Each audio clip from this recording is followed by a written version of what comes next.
In this video, I want to talk about how you can remove your YouTube account from your TV. Now, this is really simple, guys. There are two ways to do this. So the first one will be on your TV. What you can do is you can find the YouTube app, and once you're inside of it, click on your profile picture, then simply choose the account that you want to remove and press remove account. Now, after this, what you can do is you can do it remotely. So if you're on a computer or your phone, you can head over to Google Account Security tab. So just search for Google Account Security, or you can click on your icon right here and go to manage your Google account.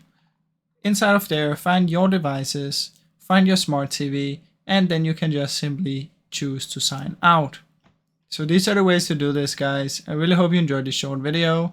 If you did, please leave a like and subscribe, as it helps me out a ton. Thank you so much for watching.